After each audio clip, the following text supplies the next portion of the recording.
नमस्कार, मी विद्या स्वागत करते आपले चॅनल देवतास कॉर्नरमध्ये। बघा, आजच्या व्हिडिओमधून आपण गुरुचरित्र पारायण हे कसं करायचं, हा भीतीचा विषय आहे का, त्याचे खूप कडकच नियम पाळायला पाहिजे का, त्याला काय खायचे आहे, काय नियम पाळायचे आहेत, कसं करायचं आहेत, कडक नियम पाळूनच करायचं आहेत का, ह्या सर्व गोष्टींबद्दल ह्या व्हिडिओमधून माहिती घेणार आहोत।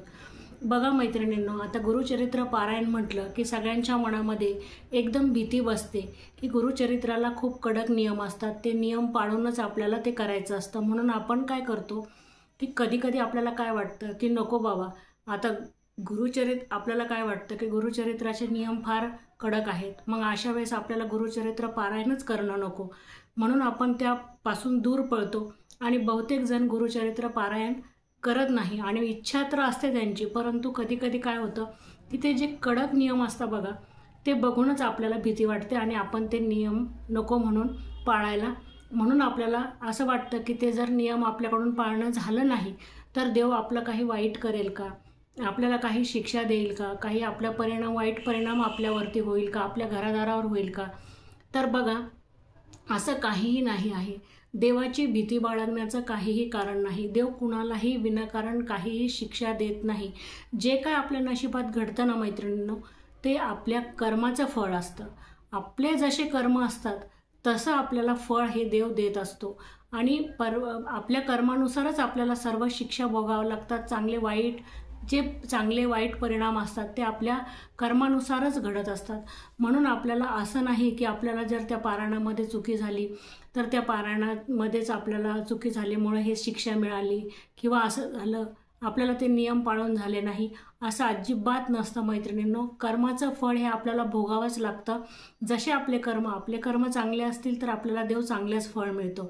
आपले कर्म जर आपल्या हातातून काही चुका घडत असेल तर त्याचं बघा, कर्म आपल्याला वाईट शिक्षा देतं। हे आपल्या कर्मावरती अवलंबून असतं, ना की आपल्या गुरुचरित्राच्या नियमामध्ये काही आपल्याला पालन नाही केलं, काही नाही झालं तर आपल्याला म्हणून आपल्याबरोबर वाईट झालं, असं त्यामध्ये भीती बाळगायचं काहीही कारण नाही। बघा, उगाच कोणी काही व्हिडिओमधून सांगतं हा नियम पाळा, तो नियम पाळा, असं अजिबात नाही। बघा, आपली भक्ती महत्त्वाची आहे, आपला भाव महत्त्वाचा आहे आणि आपल्या भक्ती आणि भाव हे जर आपल्याला असेल तर देवाला भक्ती आणि भाव, निर्मळ मन हे देवाला आवडत असतं। केव्हाही निर्मळ मन देव बघत असतो, त्यामागचे त्यांचा हेतू बघत असतो। तो जर चांगला असेल तर देव कधीही आपल्याला शिक्षा देत नाही। बघा, आपल्या आईवडिलांचे जेवढे आपण म्हणतो ना की आईवडिलांचे कर्मसुद्धा मुलांना लागतात, म्हणून आपल्या आईवडिलांचे जर चांगले कर्म असतात तर आपण बघा, एखाद्या अडचणीमधून आपण सुटलो तर काय म्हणतात की आईवडिलांची पुण्याई। मग आईवडिलांचा जसा आपल्याला कर्मांचा आपल्याला आशीर्वाद लागतो तसाच आपण देवाची जी सेवा करू त्याचा आशीर्वाद आपल्याला लागत असतो मैत्रिणींनो। तर बघा, ह्याच्याबद्दल एवढं पाळायचे नियम म्हणजे खूपच काही असे, कोणी काही सांगितलं म्हणून उगीच मनामध्ये भीती आणू नका। तुम्हाला मी सांगते तेवढे नियम आपल्याला गुरुचरित्र पारायणाला करता वेळेस पाळायचे आहे। आता पहिला नियम काय पाळायचा आहे की आता गुरुचरित्र आपल्याला कसे करायचे आहे, तर बघा, सकाळी आपल्याला लवकर उठायचं आहे आणि ब्रह्ममुहूर्तामध्ये उठून आपल्याला अंगण वगैरे झाडायचं आहे, सडा रांगोळी करायची आहे। शक्य असल्यास तुम्ही आपल्या चौकटीला म्हणजे दरवाजामध्ये हळदीचं लेपन करा, देवपूजा करा, तुळशीला पाणी घाला आणि मग दिवा अगरबत्ती लावून मग पारायणाला सुरुवात करा। असं नाही की उठलं आंघोळ केली की लगेच देव पारशेच, तुळशीला पाणी नाही आणि पारायणाला सुरुवात, असं अजिबात करू नका। अगोदर देवाची पूजा करा, तुळशीला पाणी घाला आणि मग पारायणाला बसा, ही योग्य पद्धत आहे। आणि त्यानंतरच आपलं सगळं साफसफाई केल्यावर, देवपूजा केल्यानंतर आपल्याला पारायणाला बसायचं आहे आणि देवासमोर आपल्याला पारायणाला बसायचं आहे। दुसरं असं की बघा, खूप पूजा मांडावं लागते, तर असं काही नाही। तुमच्या जर इथे जागा असेल, भरपूर लहान मुले नसतील, त्याला कोणी धक्का लावत नसेल आणि तिथे लागत नसेल तर तुम्ही अवश्य पूजा मांडा आणि तिथे ग्रंथ ठेवा आणि तिथे तुम्ही पूजा पोथी पारायण करा। आता जर तुमच्या घरामध्ये लहान मुलं असतील आणि खूप छोटं घर असेल, बघा कोणाकोणाच्या घरामध्ये छोटंसं घर असतं, तिथे देवघर ठेवायला सुद्धा जागा नसते, छोटंसं देवघर असतं, मग अशा वेळेस आपण काय करायचं की देवघराच्या तिथे छोटासा पाट ठेवायचा आणि किंवा बाजूला ठेवायचा. देवघराच्या तिथे जागा जरी नसेल तरी बाजूला जरी जागा असेल तरी आपण तेथे पाट वगैरे काही ठेवायचा आणि त्याच्यावरती आपला ग्रंथ ठेवायचा. आणि नंतर आपल्याला वाचताना काय करायचं की तो ग्रंथ जिथं आपण वाचायला बसणार आहोत तिथे आपल्याला खाली बसायला आसन घ्यायचं आणि दररोज आपण उचलून जर ग्रंथ ज्या ठिकाणी ठेवत असेल तर 7ही दिवस आपल्याला तो ग्रंथ तिथेच ठेवायचा आहे. त्याची जागा आपल्याला बदलायची नाही. हे छोटे छोटे नियम आहे, फक्त हेच पाळायचे मैत्रिणींनो. तो ग्रंथ त्याच जागेवर ठेवायचा आहे. आता बघा कोणी हेही म्हणाल की कोणाकोणाचं घर बघा देवघर हे टांगतं असतं, तर मग अशा वेळेस काय करायचं, तर तुम्हाला जर तिथे पारायण करायचं असेल, देवपूजा वगैरे करून घ्यायची, आता त्याच्या खाली जर जागा असेल तुम्हाला बसायला मंदिराच्या खाली, तर तेथे तुम्ही आसन टाका. तेथे तुम्ही पोथी वगैरे ठेवायची जागा करा. नसेल जागा तर दुसऱ्या बाजूला जिथे जागा असेल तिथे तुम्ही आसन टाकून बसायचं आहे आणि तिथे तुम्हाला पारायण करायचं आहे. परंतु फक्त एक लक्षात ठेवायचं आहे की जेथे आपण पारायणाला पहिल्या दिवशी सुरुवात केलेली आहे तीच जागा आपल्याला 7ही दिवस पाळायची आहे. आपल्याला त्याच्यामध्ये बदल करायचा नाही. आसनही आपल्याला एकच वापरायचं आहे.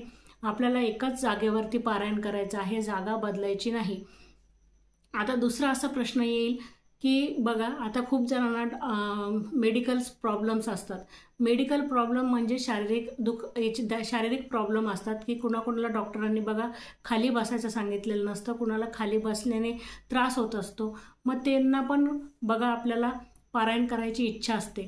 तर आपलं काम काय आहे की त्यांच्या मनातली भीती काढून टाकणं आणि त्यांना आपल्याला गुरुचरणी, दत्तचरणी आणि स्वामींच्या चरणी आणून सोडणं. मग शेवटी बघा पुढचं ते देव त्यांचं बघा स्वामी आणि दत्त त्यांच्याकडून सेवा आपोआप करून घेतात.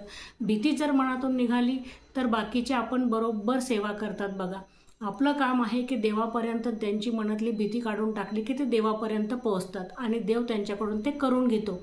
मग अशा वेळेस काय करायचं की जे बसतात आणि ज्यांना बसायचा प्रॉब्लेम आहे तर ते बघा वरती बसूनही, खुर्चीवरती बसूनही ते पारायण करू शकतात. फक्त नियम एवढा आहे की त्यांनी जी खुर्ची घेतलेली आहे बसायला ती एकच खुर्ची 7 दिवस आपल्याला तीच घ्यायची आहे आणि जो टेबल त्यांनी घेतलेला आहे ग्रंथ वाचायला तोच टेबल त्यांना घ्यायचा आहे आणि त्याच टेबलवरती तो ग्रंथ ठेवायचा आहे. आता याला नियम काय पाळायचे आहेत तर बघा साधं आपलं चटाईवरती झोपायचं आहे. आपल्याला चटाई रजाई असेल त्याच्यावरती आपल्याला झोपायचं आहे. मग अशा वेळेस प्रश्न पडेल की जे लोकांना खाली झोपता येत नाही तर त्यांनी काय करायचं तर बघा बेडवरची त्यांनी गादी काढायची आहे आणि बेडवरती सतरंजी वगैरे चटाई टाकून त्यांच्यावरती झोपायचं आहे. हा नियम सर्वसाधारण आहे. हा नियम तुमचं पाळणं होतं. त्याच्यामध्ये काहीही जास्त भीतीचं कारण नाही की खालीच जमिनीवर झोपलं पाहिजे आणि तुम्हाला खाली बसता येत नाही, तर असं काही नाही. बेडवरती सुद्धा तो नियम तुम्ही पाळू शकता आणि करू शकता गुरुचरित्र पारायण. आता हे तर नियम आपले असे छोटे छोटे नियम आहे की ज्याची भीती बाळगण्याचे कारण नाही. देव तुम्हाला कोणतीही भीती दाखवत नाही. तुम्ही कोणत्या व्हिडिओमधून ऐकत असाल आणि त्याच्याबद्दल भीती बाळगायचं कारण नाही. बघा कारण की हे बघा भीती बाळगायचं अजिबात कारण नाही. आता दुसरं असं आहे की याला काय खायचं आणि काय नाही. आता पारायण कसं करायचं आपण हे तर बघितलं. आता काय खायचं आणि काय नाही तर बघा याला आता नॉनव्हेज खायचं नाही आणि कांदा लसणाचे जे पदार्थ आहे कांदा लसूण म्हणजेच आपल्याला ते वर्ज्य करायचे आहे. घराची इतर मंडळी असेल त्यांना तुम्ही कांदा लसूण टाकून पदार्थ बनवू शकता, परंतु जे पारायण करणारे असतील तर त्यांनी फक्त त्याच्यामध्ये कांदा लसूण वर्ज्य करायचं आहे. साधं जेवण जेवायचं आहे आणि काही नाही, साधी भाजी पोळी खाल्ली तरी चालणार आहे आणि फक्त त्याच्यामध्ये कांदा आणि लसणाचा तुम्ही वापर करू नका. घरातल्या इतरांना कांदा लसूण घालून जेवण बनवलं तर चालणार आहे. त्यांना तुमच्यामुळे तसं पाळायची हरकत नाही. आणि नॉनव्हेज घरातल्या कोणीही खाऊ नका, तुम्हीही खाऊ नका, घरामध्ये आणू नका. 7 दिवस एवढं पाळायचं आहे. ब्रह्मचर्याचं पालन ह्या 7 दिवसांमध्ये करायचं आहे. आणि बघा खाली जमिनीवरती झोपायचं आहे. ज्यांना झोपता येत नाही त्यांनी बेडवरती सतरंजी टाकायची आहे. आता बघा काही जण असे म्हणतील की आणि अन्न खायचं नाही, दुसऱ्यांचं अन्न ह्या 7 दिवसांमध्ये अजिबात खायचं नाही. मग आता तुम्ही म्हणाल की आता जे वर्किंग वुमन असतात किंवा जे माणसंसुद्धा करतात तर ते ड्युटीला जातात, मग अशांनी कसं करायचं? दुसऱ्यांचा जर डबा खाण्यात आला तर बघा 7 दिवस नाही खाल्लं ना मैत्रिणींना तर काही फरक पडत नाही. आपल्याला लवकर उठायचं आहे आणि लवकर उठून आपल्याला नाही वरण भात करता आला तरी साधी भाजी पोळी कांदा लसूण विरहित करायची आहे आणि ते आपल्याला डब्यात घेऊन जायचं आहे। साधा आपण आपला नाश्त्याचा सुद्धा पदार्थ बनवू शकतो कांदा लसूण विरहित आणि तो आपल्याला घेऊन जायचा आहे आणि 7 दिवस आपल्याला आपलंच अन्न खायचं आहे। बघा देवधर्म पण सगळ्यांना कळतात, त्याच्यामुळे सांगायला काहीही हरकत नाही आणि साधं जेवायला काही हरकत नाही। आपल्यासोबतचं अन्न घेऊन जा, 7 दिवस आपला टिफिन तयार करा आणि मग तेथे खा। ते असं नाही ऑफिसचंच खाल्लं पाहिजे काही, तर आपल्या घरचं घेऊन जा 7 दिवसांमध्ये आणि 7 दिवसांमध्ये साधं जेवण जेवा, काहीही होत नाही। 7 दिवस असे निघून जातात बघा, तुमच्या लक्षातही येणार नाहीत, त्याच्यामुळे काहीही। आणि बघा असं आहे की आपण जर हे गुरुचरित्र पारायण दुसरीकडे केलं तर चालतं का? तर बघा ऑफिसच्या ठिकाणी जर कोण कसं काय माहिती नाही, पण तुम्ही सकाळी लवकर उठा आणि घरामध्येच हा गुरुचरित्र पारायण तुम्हाला करायचं आहे हे पारायण। आणि त्याच्यामध्ये हे साधे साधे जे नियम आहे ते आपल्याला पाळायचे आहेत, असे काही खूप कडक नियम नाही आहे। आता ब्रह्मचर्य आपण 7 दिवस पाळू शकतो, नॉनव्हेज 7 दिवस आपण वर्ज्य करू शकतो, कांदा लसूण आपण 7 दिवस वर्ज्य करू शकतो। आता हे तर आपल्याला हे मुख्य 3 नियम तर आपल्याला कळालेले आहेत। आणि खाली चटईवरती झोपू शकतो आपण आणि खाली आपण चटईवरती झोपू शकतो। आता आपल्याला काय करायचं आहे की याचं उद्यापन कसं करायचं आहे की बघा, ज्या दिवशी आपला ग्रंथाचं पारायण पूर्ण होईल तर 7व्या दिवशी आपल्याला पूर्ण झाल्यानंतर काय करायचं आहे की वर्णापूर्णाचा आपल्याला बघा 7व्या दिवशी आपल्याला जेव्हा पारायण पूर्ण होईल तेव्हा आपल्याला काय करायचं आहे की वर्णापूर्णांचा स्वयंपाक करायचा आहे आणि वर्णापूर्णांचा स्वयंपाक केल्यानंतर देवपूजा करून आपल्याला देवांना आणि आपल्या ग्रंथाला नैवेद्य दाखवायचा आहे आणि आपल्याला एक जोडी जेव घालायची आहे आणि नंतर आपण उपवास सोडायचा आहे। आता तुम्ही जर जोडी नाही मिळाली तर काय करायचं आहे, तर बघा एका ताटामध्ये शिदा आपल्याला काढायचा आहे, त्या शिद्याला हळद कुंकू लावायचं आहे त्या शिद्याच्या ताटाला आणि त्याच्यामध्ये यथाशक्ती आपल्याला दक्षिणा ठेवायची आहे आणि ती दक्षिणा आपण काय करायचं आहे, ते ताट आपण उचलून जर तुमच्या जवळच्या दत्त मंदिर असेल तर त्या दत्त मंदिरामध्ये तुम्ही देऊ शकता आणि नसेल तुमच्या जवळ जर दत्त मंदिर तर जी गरजू व्यक्ती असेल तर त्या व्यक्तीला तुम्ही ते दक्षिणा आणि तो शिदा तुम्ही देऊ शकता। शिद्यामध्ये बघा डाळ, तुरीची डाळ, हरभऱ्याची डाळ, साखर, गूळ किंवा गूळ आणि पीठ, मीठ हे सर्व तेल ह्या वस्तू तुम्ही ठेवायच्या आहे आणि त्या शिदा म्हणून आपल्याला द्यायच्या आहेत। आणि गरजू व्यक्तीला दिलं तरीही चालणार आहे आणि तुम्ही म्हणताल की तोपर्यंत आम्हाला गरजू व्यक्ती नाही भेटली आणि मंदिरही जवळ नाही तर तोपर्यंत जेवायचं नाही का? तर असं काही नाही, तुम्ही बाजूला शिदा काढायचा आहे आणि हळदी कुंकू लावून दर्शन घ्यायचं आहे। तुम्ही जेवल्यानंतर तुम्ही उपवास सोडायचा आहे आणि जेवण झाल्यानंतर तुम्ही संध्याकाळपर्यंत केव्हाही तो शिदा दिला तरीही चालणार आहे मैत्रिणींनो, असं माझ्या मनामध्ये काहीही आणायची हरकत नाही बघा। आणि श्री गुरुदेव दत्त, श्री गुरुदेव दत्त ह्या मंत्राचा तुम्ही जप करायचा आहे आणि ह्या मंत्राचा जप तुम्ही साधा मंत्राचा जप आहे आणि बघा निर्मळ मन जेथे असतं।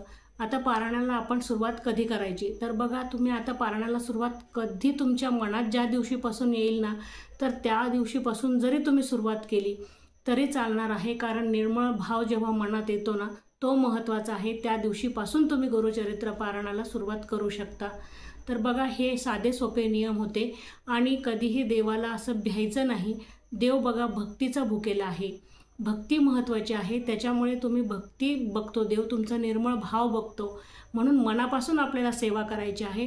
काही बेसिक असे नियम असतात की ते आपल्याला पाळायचे आहे आणि तेवढे नियम जर हे साधे सोपे पाळले, मांसाहार चालतच नाही, कांदा लसूण कशाला चालतच नाही, देवधर्मामध्ये एरवीही वर्ज्य केला तरी आपल्याला चांगलंच आहे, त्याच्यामुळे बेसिक नियम आहेत, असे खूप काही कडक नियम नाही आहे, त्याच्यामुळे भ्यायचं कारण नाही आहे। असं आपल्याला गुरुचरित्र पारायण करायचं आहे मैत्रिणींनो। तर चला, तुम्हाला माहिती जर चांगली पटली असेल तर चॅनलला एक लाईक करा, सबस्क्राईब करा आणि कमेंट करायला अजिबात विसरू नका। धन्यवाद।